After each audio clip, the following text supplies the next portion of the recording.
Hello friends, आज मैं आपको बताऊंगा मैट्रिमोनियल केसेस के अंदर 498A में अरेस्ट कब होती है, क्यों होती है और सुप्रीम कोर्ट ने, ध्यान से सुने, सुप्रीम कोर्ट ने Arnesh Kumar versus state of Bihar में एक लैंडमार्क जजमेंट दी है जिससे आर्बिट्रेरी अरेस्ट मैट्रिमोनियल केस में पूरी तरह से खत्म हो गई है। तो ये एक बहुत बड़ी खुशखबरी है।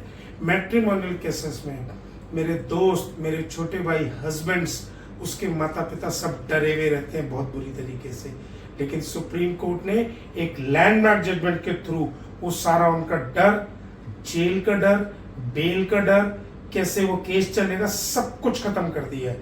अभी हम उसके बारे में पॉइंट टू पॉइंट बात करेंगे। पहले थोड़ा सा बैकग्राउंड जो इंडियन सोसाइटीज के अंदर होता है।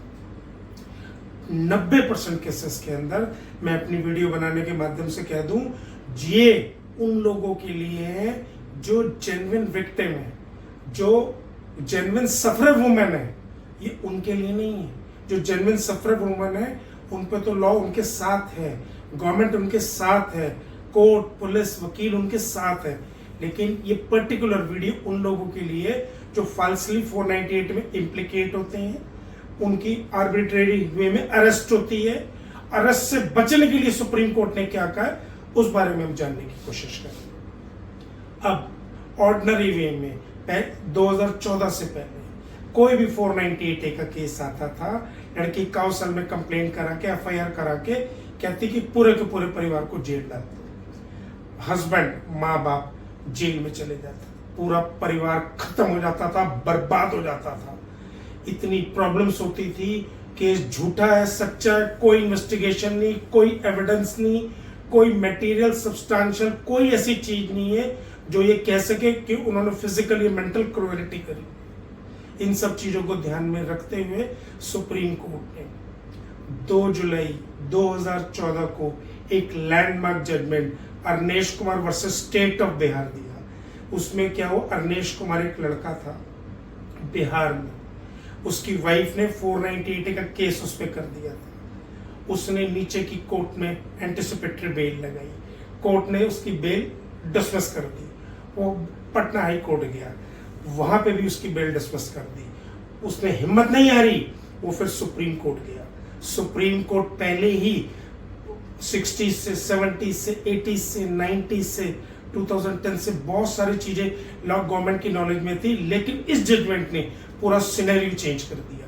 इस जजमेंट ने कुछ पॉइंट्स ऐसे बताए कि ऑर्डिनरी वे में अरेस्ट नहीं करोगे, अरेस्ट करने का आपको रीजन बताना पड़ेगा, सेक्शन 41 का आपको नोटिस देना होगा। अब सुने सेक्शन 41A का नोटिस क्या होता है। सेक्शन 41A का नोटिस ये होता है कि उसमें ऑर्डिनरी वे में पुलिस ऑफिसर आपको अरेस्ट नहीं करेगा, अरेस्ट करने का रीजन उसको एक्सप्लेन करना पड़ेगा, और एज एंड व्हेन रिक्वायर्ड होगा आप इन्वेस्टिगेशन के लिए कंसर्निंग IO को थाने में, कोर्ट में, एज एंड व्हेन रिक्वायर्ड तो आप कोर्ट में आओगे।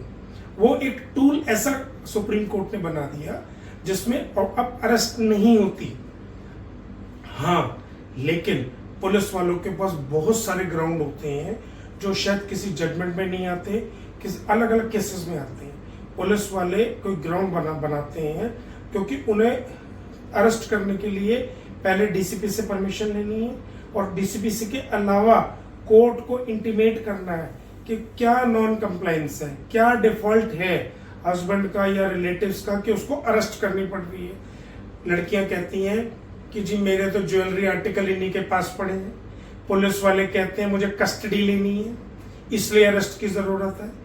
ये कंफ्यूजन रहती है क्योंकि लड़की जब घर छोड़ के जाती है वो अपना जरूरत का सारा सामान, अपनी सारी साड़ियां, ज्वेलरी आर्टिकल, मूवेबल, इमूवेबल सारी अपने साथ लेके चली जाती है, लेकिन उसको अपने ससुराल वालों को मैक्सिमम इम्प्लीकेट करना होता है, इसलिए वो ये कहती है मेरे ज्वेलरी आर्टिकल उसके पास।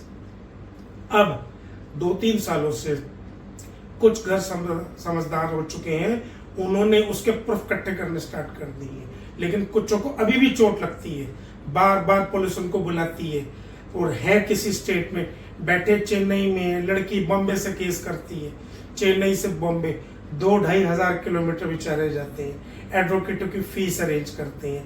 बार बार पुलिस ऑफिसर भी आपको 498A के केस में नहीं बुला सकता। काउसेल का मैं छोटा सा 1 मिनट का बता दूं, काउसेल से लोग डरे रहते हैं। अरे काउसेल में आप नहीं भी जाओगे तो भी कुछ नहीं होगा, वहाँ कोई वारंट इशू नहीं होते, किसी प्रकार की कोई दिक्कत नहीं होती। मैं पहले बता चुका हूँ, इस वीडियो के माध्यम से फिर आपको बता रहा हूँ।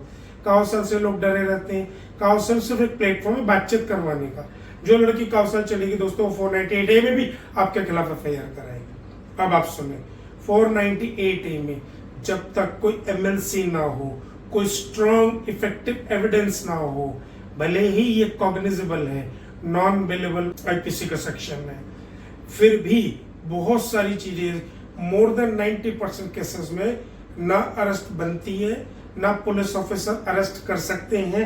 हाँ, अभी पीछे दिल्ली हाई कोर्ट ने एक पुलिस ऑफिसर को 498A के केस में डिपार्टमेंटल इंक्वायरी में 1 दिन के लिए जेल भेज दिया। वो क्यों जेल भेजा सुनो, उसने 41A का नोटिस नहीं दिया था। 41A का नोटिस दिए बगैर उसने अरेस्ट कर लिया था। बेल तो हो गई थी उस क्लाइंट की, लेकिन नॉन डिपार्टमेंटल इंक्वायरी हो सकती है, पुलिस ऑफिसर का सस्पेंशन हो सकता है। लेकिन कुछ स्टेट में मैं देखता हूं अभी भी 41A का नोटिस नहीं देते, अरेस्ट कर लेते हैं। अरेस्ट करने के पीछे पैसा लूटना होता है, डराना होता है। पुलिस पूरी तरीके से कमर्शियल एंगल से लोगों का काम करती है। मेरा वीडियो बनाने का माध्यम है, डावरी केस में 498A में आपको कोई, अगर आप शरीफ हो, कुछ भी आपने नहीं किया, कोई ऑफेंस नहीं किया, कोई क्रुएलिटी नहीं करी, कोई फिजिकली अब्यूज नहीं किया, कोई मेंटल टॉर्चर नहीं किया, लड़की ऑटोमेटिकली ईगो में आके कि उसको ये बोल दिया वो खाना नहीं बनाएगी, वो चली जाती है। जाने दो, डिवोर्स ले लो, बेल ले लो, आपको कोई आपकी कॉलर यूं छू नहीं सकता।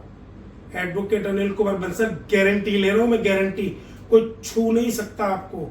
लेकिन आपके पास लीगल ओपिनियन होनी चाहिए, प्रॉपर रिकमेंडेशन होनी चाहिए। एक अच्छा एडवोकेट शुरू से लेके आखिर तक अपने साथ रखें, काउंसिल में भी साथ रखें। बहुत सारी चीजें होती हैं जो लैक ऑफ नॉलेज के कारण वो बेचारे डरे हुए रहते हैं, मेडिकली अपसेट हो जाते हैं, हार्ट अटैक आ जाता है, ब्रेन ट्यूमर हो जाता है, माँ बाप बेचारे डरे हुए रहते हैं, BP लो हो जाता है, शुगर हाई हो जाती है। तो प्लीज मैं हाथ जोड़ के रिक्वेस्ट कर रहा हूं, बिल्कुल भी पैनिक नहीं होना। ये एक झूठा और बंडल केस है, अल्टीमेटली सेटल होना होता है। 498A में 2% भी कन्विक्शन नहीं है। और बताता हूं आपको, बहुत लोगों को नहीं पता होता, FIR होती first information report. First information report register होने के बाद इन्वेस्टिगेशन का एक टाइम होता है, 2, 4, 6 महीने, साल, 1.5 साल, 2 साल।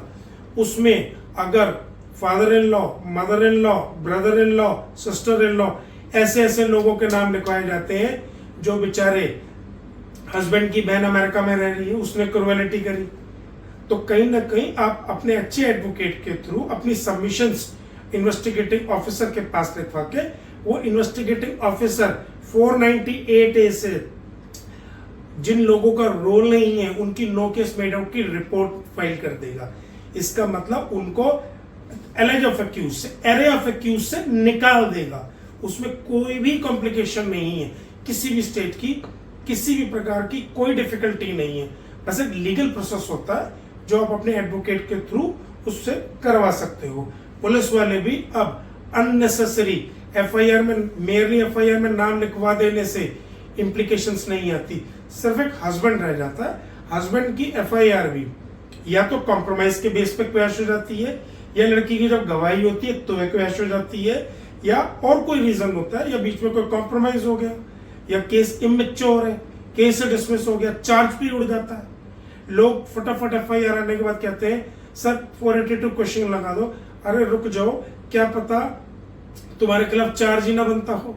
जब चार्जशीट फाइल करें तो तुम्हें उसमें से नाम ही निकाल दें, और चार्जशीट फाइल होने के बाद सुप्रीम कोर्ट की जजमेंट है, चार्ज के स्टेज पे भी डिस्चार्ज हो सकते हो। अगर आप इमीडिएटली हाई कोर्ट क्वेश्चन के लिए जाओगे तो कभी कभार दिक्कत हो जाती है। वो एक अच्छा एडवोकेट देख लेता है कि क्या 482 में जाने की अप्रोप्रिएट स्टेज है। अब जल्दी ना करें, इतनी जल्दी रिलक्टेंट ना हो, डिसर्टन ना हो, परेशान ना हो, पैनिक ना हो। सॉल्यूशन है हर चीज का। अब मैं आपको कुछ सामाजिक बातें बताऊं। देखो, शादी करी, आप पूरी कोशिश करते हो अच्छे, जो लड़की आपसे के साथ घर बसाना चाहेगी वो कभी भी आपके अगेंस्ट नहीं जाएगी। विचारों का टकराव हो सकता है जो ठीक हो जाता है घरों में। जो लड़की केसेस में चली गई वो दोबारा आपके बस कभी नहीं आएगी। तो ये सोच लो कि भाई अच्छा है, हमारी मुक्ति हो गई, ये चली गई 6 महीने। अब मैं एक बात और बता दूं आपको, मैट्रिमोनियल केसेस 6 महीने से लेके 1.5 साल के बीच में सेटल हो जाते हैं। जो मेरी वकालत, टोटल वकालत के एक्सपीरियंस का एक अनुभव है। ज्यादा लंबे नहीं चलते, 5-5 साल नहीं चलते, नौकरियां नहीं जाती, पासपोर्ट सीज नहीं होता, आपकी सैलरी को अटैच नहीं कर सकता। तो मेंटेनेंस की, डीवी की किसी अलग वीडियो में बात करेंगे। आज के लिए इतना ही। Thank you, thank you, thank you.